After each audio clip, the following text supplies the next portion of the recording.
And action. Row one. Okay, let's have row one. Keep those eyes up and forward and use peripheral vision. Hey, come on, look at this. Huh? Hey, body motion looks pretty good. But is she using it as a pull? Yeah, that's another Yep. something that we would have to slow it down to see. Right? Yeah. Let's get those hips moving again a little bit more to push rotation forward. I want her to bury the blade before she pulls. Yeah. She's setting good length Yeah. at the stroke. Yeah. So I think a little bit of compromise that maybe she's too far forward if she was in another bend. I think is good in that case. Yeah. Of course, when I put her on 4 or 5, Yeah. then that's a nice, that's focusing on The length, yeah. That's true. 2. I want to say extend the arms on the setup. Yeah, bottom end, even top looks pretty good, but She's picking up this the looks a blade little at the stiff. end. Yeah. Yeah. There's almost intermediate bicep catch as soon as she finds water. So she's taking her back and torso out of the really fast. Yeah. And so we're shoveling. Yeah. So she is shoveling that top elbow angle is changing and extending. Yeah. As she pushes through. And the timing's coming off and on, I think because of how little pressure there is on the water due to bicep pulling as opposed to body into the stroke. You're going to have that bicep the entire time. Next bench. 3. I want her to look straight forward. You see how their head tilted. And a bit jammy on this one. I think it was smoother the last time we saw. This one looks smoother now. Yep. And her hand's a little curled. Yep. Her inside arm. So Good. if the spine causes the head to have to reach with the back, then I still think we can minimize the head drop, which is collapsing the oblique Yeah. on the lip. Next bench. 4. Yeah, I love the breathing. You can see the breathing. Yeah. Spine force that breathing into the stroke. Yeah. I want more hips. This one lasts 10 miles. More hips engagement. Yeah. Yeah. Right. It's a little. I see a little bit of it, but not enough. Not much. Yeah. Okay, coaches, I want to challenge you. Is this a longer plate throw, too long of a plate throw, or a shorter perfect? I would actually just bring her up a little off the top of the shoulders. That's one way to adjust, I think it's the right length blade. She's not struggling with the recovery, but we need her to choke up. Yeah. Choke up a little bit. That's Otherwise, 1 inch shorter might be okay too. Yeah, might be. She already choked up. Look at But that the limbs big are leg. long. Limbs are long. She's got nice long legs. Yeah.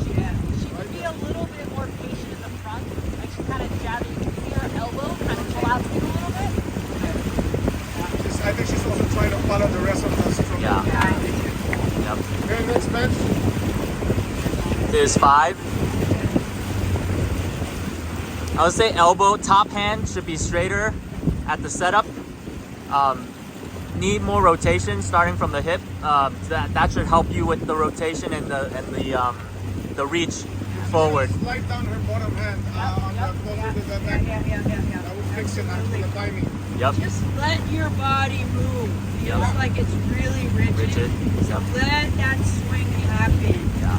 Yeah. Feel it out with the boat, right? Rock with the boat a little bit. Right. Get that hinge. I think a little more hinge. That's better. If you follow the person in front of you, because person in front is moving the body forward and back.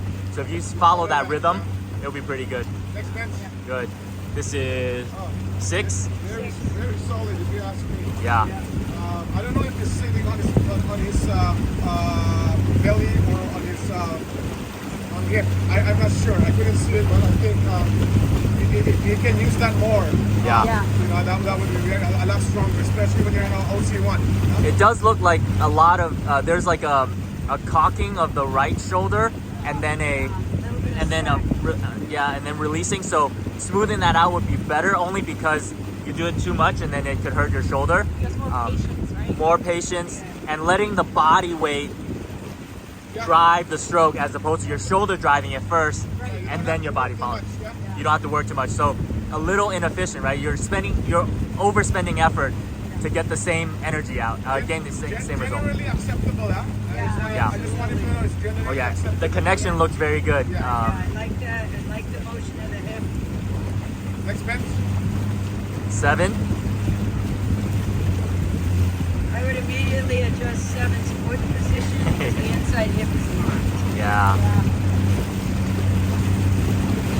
It's hard to comment when you stand. I also want to say just elbows are recovering, just bicep pulling a little early. I want to keep the arm straight and use the body to finish the stroke and then exit. The elbows can bend, but only when you're exiting and recovering, right? Not bending as you're taking the stroke, And as you that pull. top elbow is actually dropping throughout the stroke. So I'd like to see that pressure through. lever stay longer Yeah. and not drop in. I Good. want her to find resistance right to catch. Next bench, This is last 8, bench. last bench. Another stroke, another. Yeah, shoulders, it looks like a little overdoing it on the shoulders.